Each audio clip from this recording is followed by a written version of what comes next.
Hello, everyone, and welcome back to X-Men, the animated series re-examined. You're back. I'm Dan Bain. I'm joined, as always, with my dear friend and collaborator on this particular project, Mr. Javier Hacking. Hello, everyone. How's it going? They're going great, Hav. Yeah. They sent me an email. Oh, you really? All two of them. Oh, nice. Excellent. Forward those bad boys on to me. I want some of the love as well. Yeah, they love it. They love it, and they're very, very healthy, and the kids are doing great. Amazing. Amazing. This is a podcast where two full-grown men who say amusing things for a living re-examine a childhood delight, the X-Men animated series that holds a glowing nugget of nostalgia in both of our hearts, and we look back at it as adults and go, do we still like this? Yeah, I mean, for the most part, yes. I'm going to be honest. This start of season 2, it was a two-parter, Till Death Do Us Part 1 and 2. I don't think it's the best foot forward for season 2 for the X-Men. Sure, fine, let's do it, but I know there are better stories. But hey, you know, at the time when it came out, people just wanted more. They wanted more. This is their difficult second album, right? So they would have got through the first season and gone, yay, nailed it. We left on a little bit of a cliffhanger. Can we keep the magic going? I don't know. I think they're writing a lot of goodwill here. There's better stuff to come, because I remember. But these particular 2 episodes, a little bit of goodwill, I think. Of the 2, part 2 is less successful for me.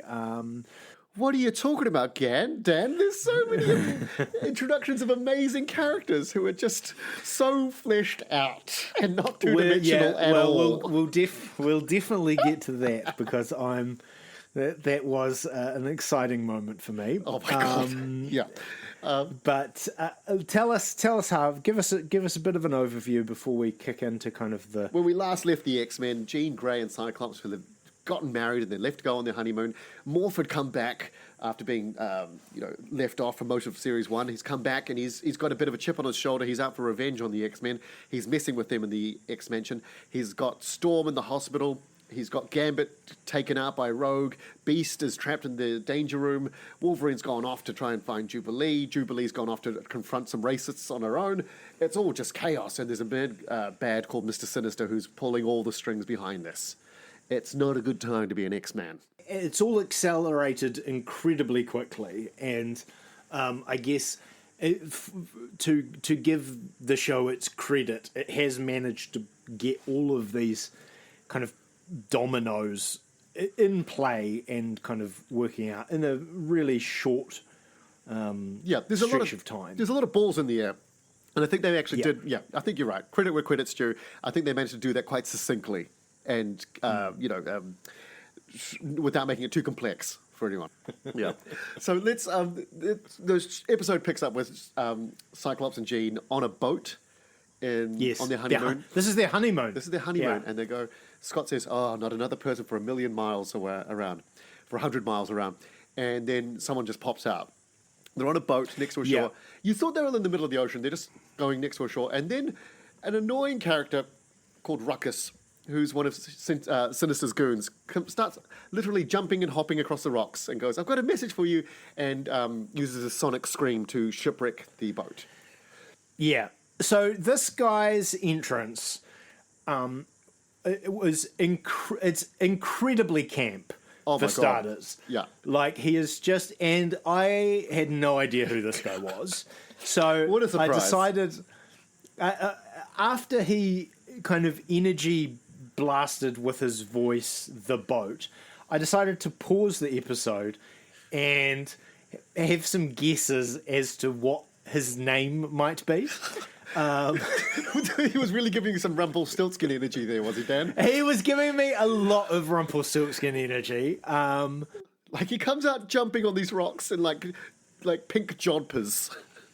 Yeah, and like he's very balletic, and So I came up with some names that I thought might be some good mutant names for him. So the first one, the Balladeer.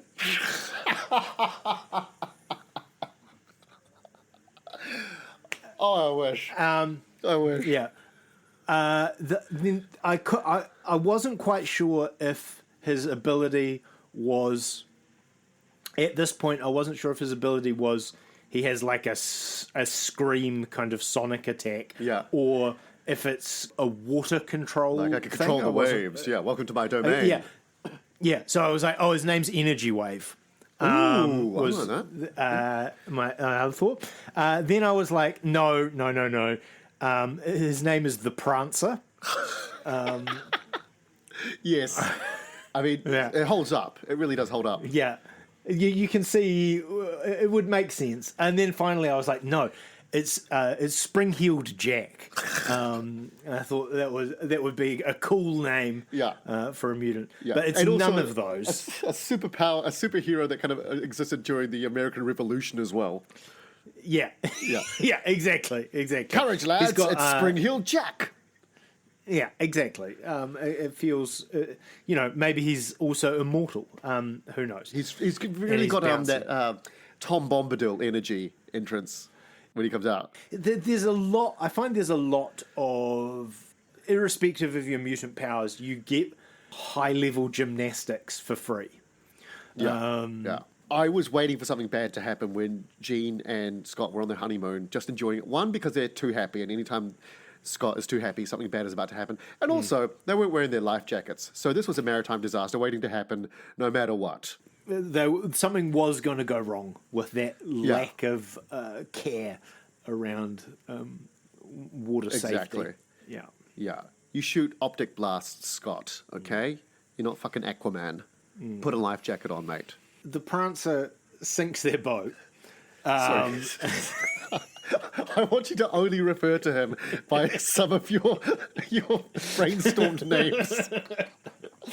For the record, his name is Ruckus. Yeah. His name is Ruckus, which I do like as a name, but I think all of your names fit this guy way better. I particularly love Spring-Heeled Jack. Yeah.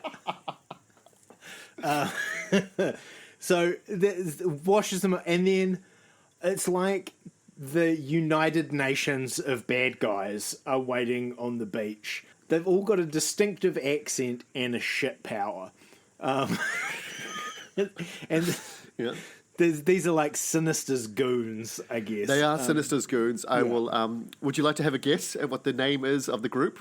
I don't know. I mean, they're definitely. I mean, maybe the United Nations of bad guys is just enough. That would have been really accurate. Yeah. Their name is the Nasty Boys. What? The Nasty Boys. Okay. Yeah. We're Sinister's goons. We're the Nasty Boys. I don't love that. Their names are Ruckus, who we've met. Yes. The kind of Australian one with the kind of weird, stretchy, sticky hands and limbs. Gooey Reed Richards. Yeah. Is Gorgeous George. Okay, yeah. The one that looks like a kind of bald, gilet-wearing kind of generic henchman is called Slab. Oh, yeah. And the one that's got like kind of hairy limbs and an Afro-Caribbean accent is called Hairbag. Yeah. So that gets mentioned because there's like it does get mentioned. Do you want to just talk about it now? Would you like to talk about it now? Let's talk about it now. Someone Wolverine turns up to fight him, and is it Wolverine?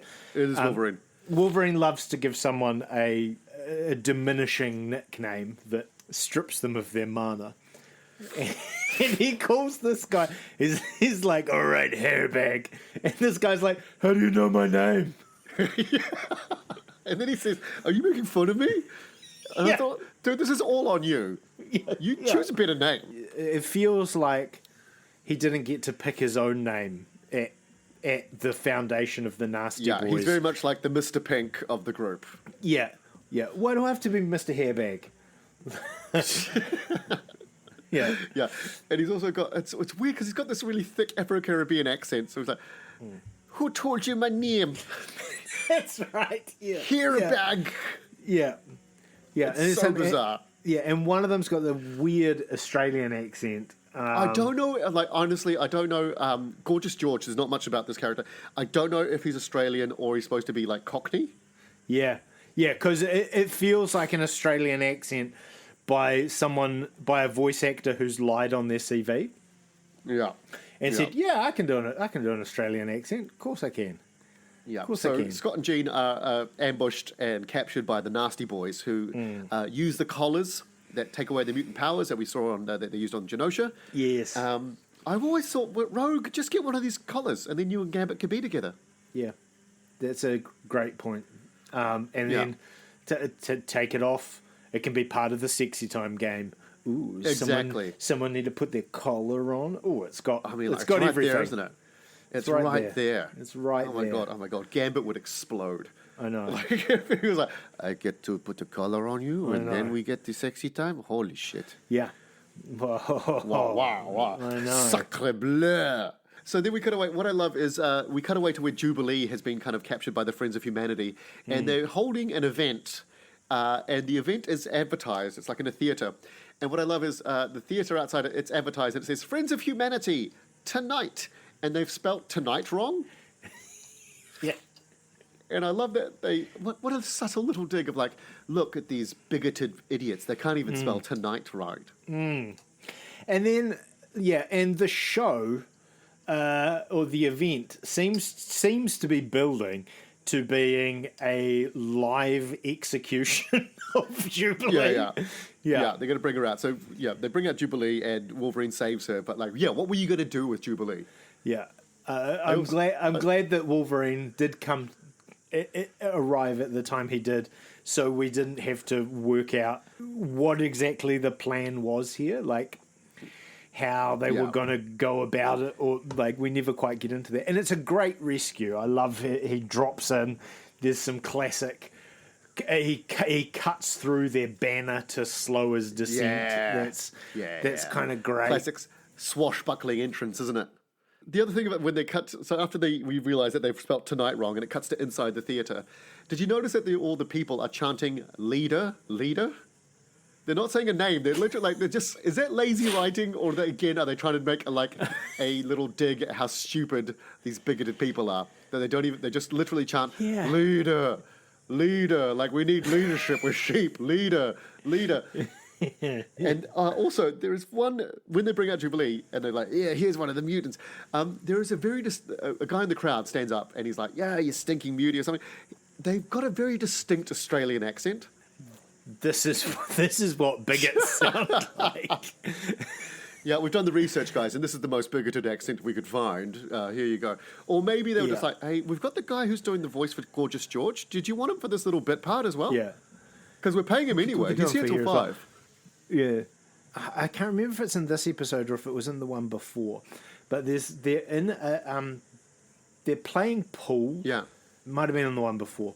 They're playing pool in a diner, and there's a waitress that comes over and talks to Beast and is like, she's like, "Aren't you the guy off the news?" Yeah, she suddenly recognizes him. Yeah. And she's got such a specific voice. I'm like, this was clearly a voice that one of the other actors could do. Usually you're Storm. But what's that? You can also do kind of Harley Quinn kind of... Harley Quinn on her third job. Yeah. You're the guy in the news. I love how she just immediately recognizes him. Like, she's like, oh, I didn't see you there before, you giant blue monster. Oh, you're the guy. Yeah. He's sitting there in his undies. Yeah. Because the other two guys, like, Gambit always looks kind of like civilian with his jacket. Wolverine's in his civilians in his, fur jacket. And Beast was like, nah, I'm going to go undies, guys. I'm going to go X-Men costume. Where are we going? The diner? Yeah. Just the gruds. Just the gruds for me. Yeah. That sign that says no shirt, no shoes, no service, fuck them. Fuck them. It doesn't apply to me. They said they serve mutants in here. I got a presidential pardon.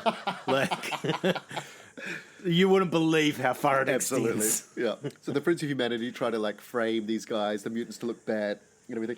Morph is still hanging around the mansion. And what I think he does was really ballsy here, is he impersonates the professor himself. Like, he gets into one of his wheelchairs. Yes. And he comes in with quite a good story, because the X-Men are all starting to go what's going on? We're all kind of getting conflicting stories. Someone's messing with us. Something's fishy's going on here. And he comes in as Professor Xavier, and he goes, my students, there is a mind-altering something going on there that's making people kind of forget themselves and act strangely. And I was like, oh, that's actually a pretty good manipulation. Because then immediately and I guess this is the flaw in Morph's plan that he hasn't thought about, is Wolverine his other superpower is sniffing. Yeah. He's so, as we've examined in detail in season 1, He's so good at smelling. Superpower is sniffing. Yeah. He's so good at having.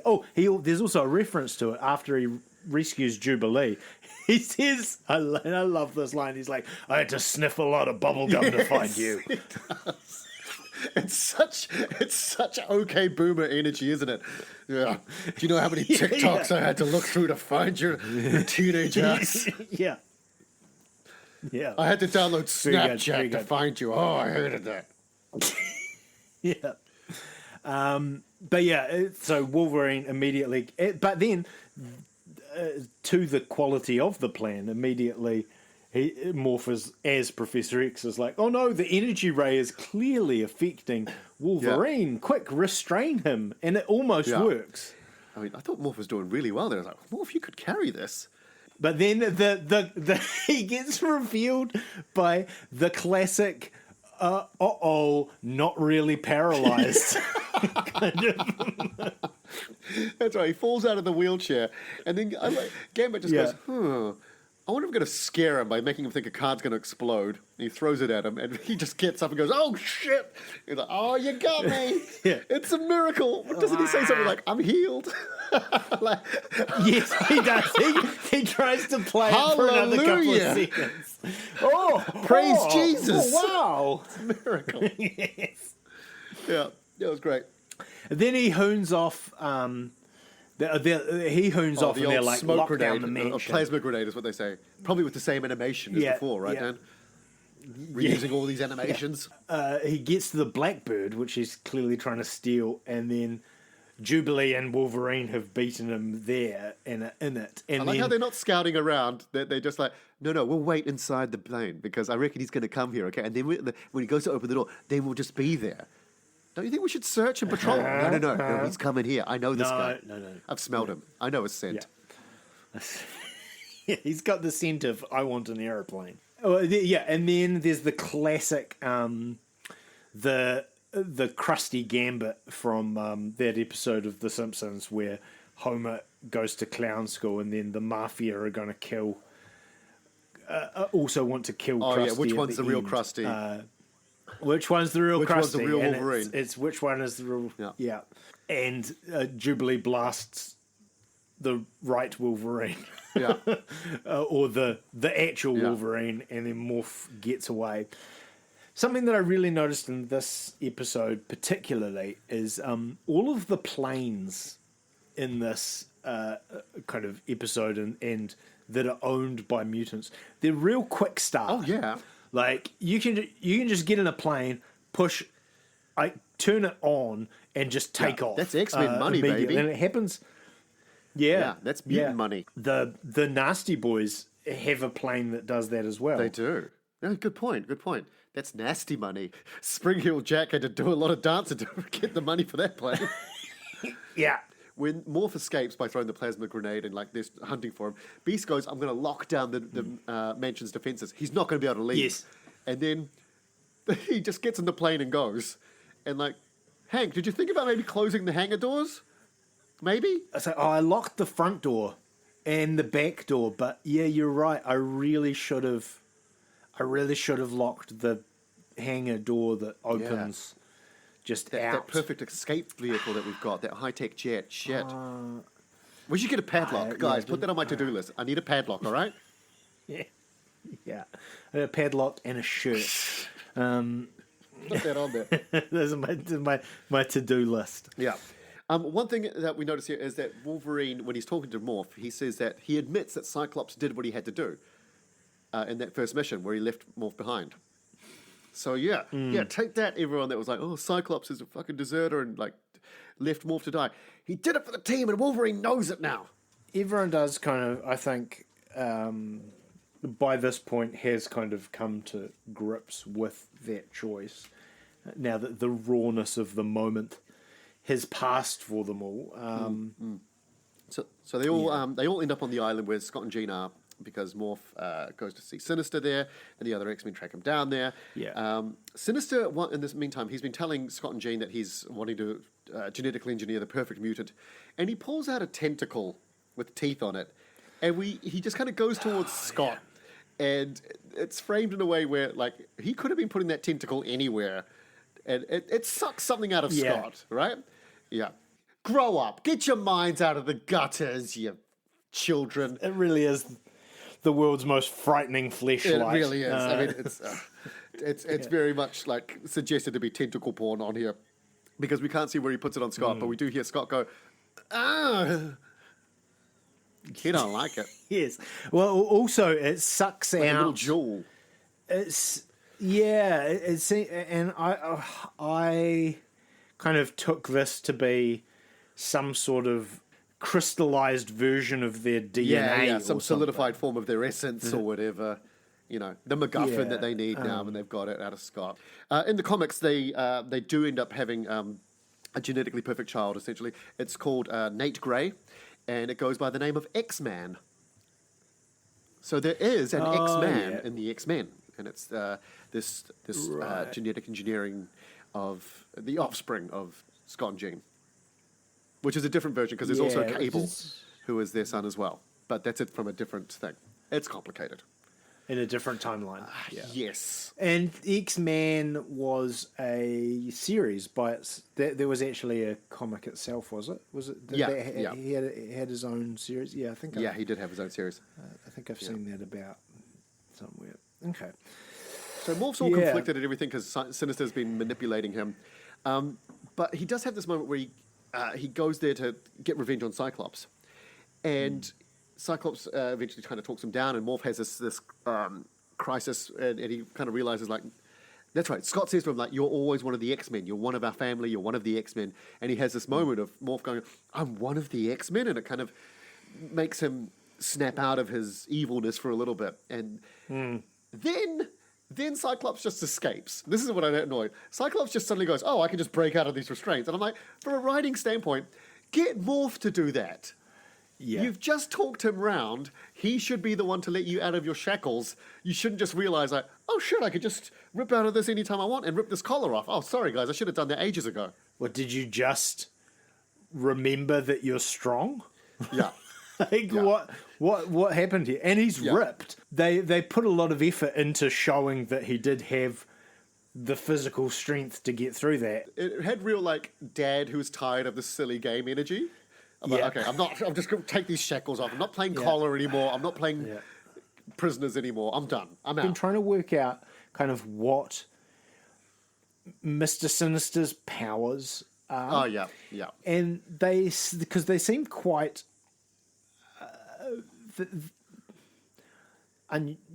they seem kind of all over the place. Yeah, they're so all over the place. It's like he's got a beetle that he can put in your brain. Beetle brain. He can beetle brain you, and that gives you schizophrenia. Yeah. And really poor sleep quality. I got the feeling that biological plant tendril thing was one of his powers as well, because it was kind of coded the same color. So I'm it's that biological kind of machine hybrid thing. But also, when he gets blasted, and and then he regenerates. Yeah, a chunk of his skin is missing, and it's all kind of his torso rather is missing, and it's all churny, kind of bubbly green goop, and then it kind of, as you say, it regenerates. But also, he walks around like. Did you ever see that show, Are Real Monsters? Yes. Where there was the monster that's eyeballs were in its hands. He keeps and holding it held them. It held them up.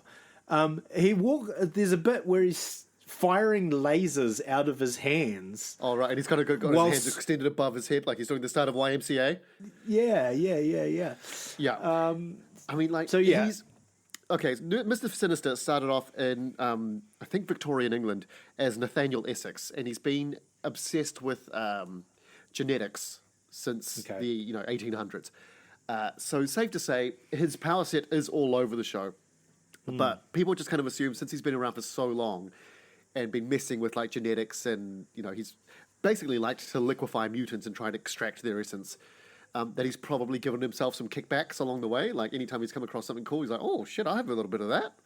Right, Yeah. right. I mean, I'm going to create the perfect race, but in the meantime, Daddy wants some sugar there too. Yeah, okay. So that's why his powers are probably all over the show and like they're really never completely defined. Like it's annoying. It's annoying. However, it is it's known that Cyclops can hurt him with his optic blast, but no one knows why. It's just Cyclops, really. Okay. Yeah. So As I'm explaining that, I realize how frustrating and how shit that is. I think one of the strengths of a lot of the characters is how clear the edges of where their powers are kind of start and stop, and that's kind of often a lot of the fun of the character is going, my power can't deal with this, my power can deal with this. Everyone's got a paper, rock, scissors kind of situation. Yeah. Here's my vulnerability.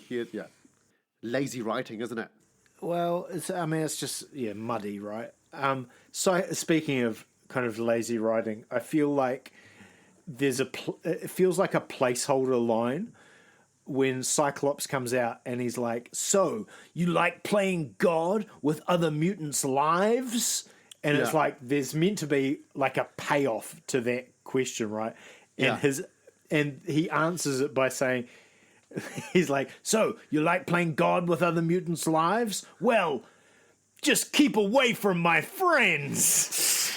It's so lame, isn't it? It's like, I have spent my life defending Cyclops. I can't defend that. It was really bad, and it's delivered terribly. The animation on it looks stupid. It really looks like I'm having a tanty. Yeah. It really needed anything God-related you could have done there. Yeah. Anything God. Yeah, just fuck it out. You like playing God with my friends. Today's not the Sabbath. I don't know. This isn't your Garden of Eden. Anything would have been. I'm here to send you to hell. Exactly. There you go. See. Yeah. This is why Dan's the writer, guys. Right? Well, this is our 3-second brainstorm. Stay away from my friends was just so cringe. It was really. Even Jean would have been like, "I think I married the wrong fucker." Oh no! Oh, you wouldn't hear like Wolverine's got the quips. He gets that guy's name. Yeah. I know. So there's quite a bit of fighting around the end of this episode, or this kind of climax, the escape. There's a lot of fighting, of kind of the Nasty Boys versus the X-Men. Yeah, we've seen some great team-on-team fights, and I thought this one was a bit lackluster. It almost entirely runs on the motor of what if you threw somebody into somebody else. Yeah, like it's a bit Home Alone-y, isn't it? It's a bit it's like I'm going to throw this guy into that guy, and this person's got this guy, but I'm going to hit them, and they're going to hit into this other guy. There's you guys remembered you all have superpowers, right? Yeah, it feels rather than kind of let's use our kind of power set to create interesting fight choreography. We spend hours every day in the danger room creating amazing, elaborate plays that combine our powers to create this, attack that's better than the sum of its parts. And it's just, you threw him. It feels very like WWF kind of. I'm gonna throw really this person did, into this person. Yeah. Yeah, and like the guy that the Belvedere, he's thwarted when Beast covers his mouth. Yeah. Yeah. Not my mouth. That's the power. Oh, he's got me. He's done me. Not my mouth hole. I know. And so so they get kind of beaten pretty quick snap, particularly when Cyclops kind of re-enters the fray, and so they run away to their quick start jump jet and they're zoomed off, and then also Morph zooms off, and Wolverine is like, "No, I have to go after him," and I know what you're gonna say. He says, "Not Morph. He's the only one who could ever make me laugh. That's right. Oh. Is that what you've been needing, Logan? A bit of a laugh, mate? Yeah, he's never had a little chuckle. What an oddly specific thing to admit and like to be pining for. It's interesting how, like in this one and in this bit, and also in the bit earlier where he pretends to be Professor X. Wolverine does say something like, "I know the smell of my best friend," or something that. Yeah, he's back. The Laffy Man's back. I know. Good times are back for Wolverine. Everyone shut up. He's going to say something funny. yeah. Oh, there it is. You and me. Old times, Morph. Yeah. Let's go. And then it was so sad, wasn't it? He's the only one that could make me laugh. None of you other losers. I know. Some of you have tried. The button, I guess, on the episode is we go back to Professor X has turned up at his appointment with Magneto that was faked, but Magneto, we kind of learned that Magneto has clearly been Professor X faked. Yeah, they've been duped, both of them, to meet up at this place. Yeah, and Professor, and then was it?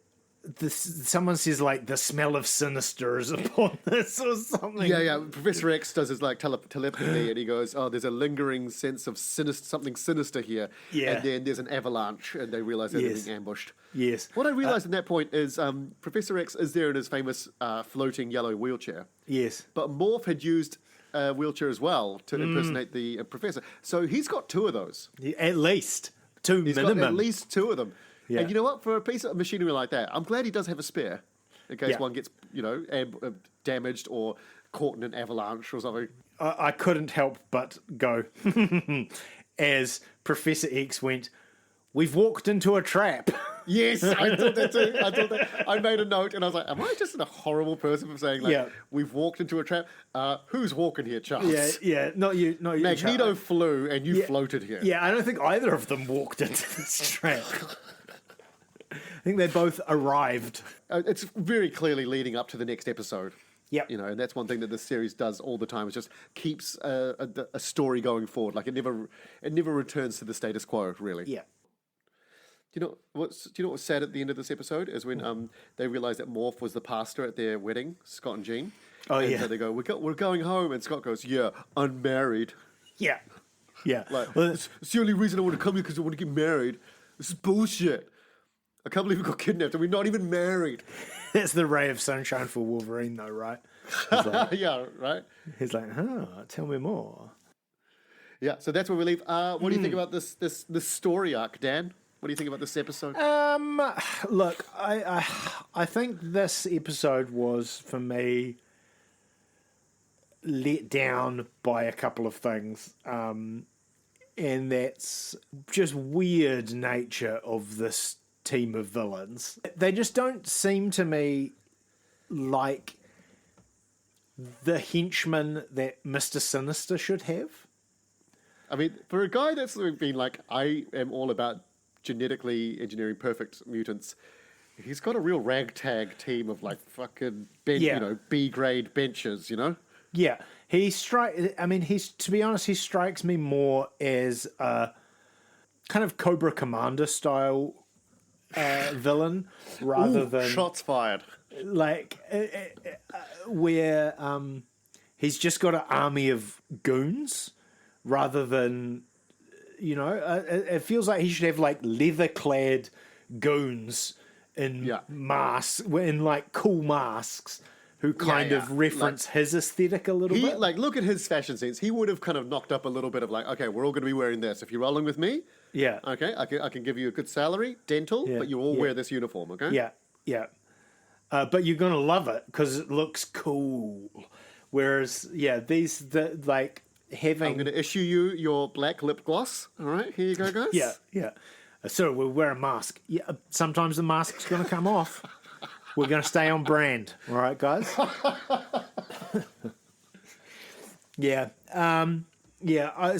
I think they were just a bit disappointing. For me, I like the morph drama. I think that was probably the best bit for me, and I like the cliffhanger of like, okay, here we go. They're in Antarctica, I think, and this is where my knowledge of a couple of episodes is perhaps kicking in. Is that I think it might be building into kind of Savage Land. You got stuff. it. Yeah, because that's in a hole in Antarctica, or it's in the middle of Antarctica. It's a weird place in Antarctica where it's all tropical and shit. Yeah. So more on that next time. Yeah, great. So Let's not get ahead of ourselves. I feel the whiff of familiarity beginning to kind of start. So you smell it, bub? Well, I do. I sniffed a lot of bubble gum to get this familiarity. So we'll hopefully look forward to that in the next couple of episodes of the show. If you want to make sure not to miss that, do of course remember to subscribe wherever you find your favourite podcasts. Speaking of subscribing to podcasts, you can subscribe to my podcast Sleepy Time Mumbles if you're feeling like going to sleep, or if you're feeling like more pop culture, feel free to tune in to Harv's podcast, the Harken Back podcast, which covers pop culture across the years of his life. Otherwise, you can catch us live at various comedy events. Check out, I don't know, the internet to find out where that happens. Find us on the socials. Yeah, do some detective work. Yeah, you can find do us. It. You can do it. It's not hard. Otherwise, we will see you in the next episode. I want you to try and come up with names for every new mutant that comes in. I am tempted to be like, oh, who's this guy? Let's see if I can work it out. I would love that. That's a new feature of the podcast, everyone. Yeah. All right, we'll catch you guys next time. Thanks so much for listening. Awesome. Cheers, Harv. Thanks. Thanks, mate. Bye. Bye.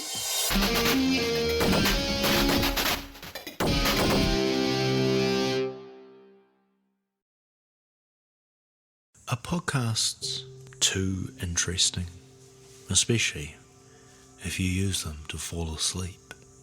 I'm Dan Bain, and all 4 seasons of my podcast, Sleepy Time Mumbles, are interesting enough to listen to, but not interesting enough to keep you awake.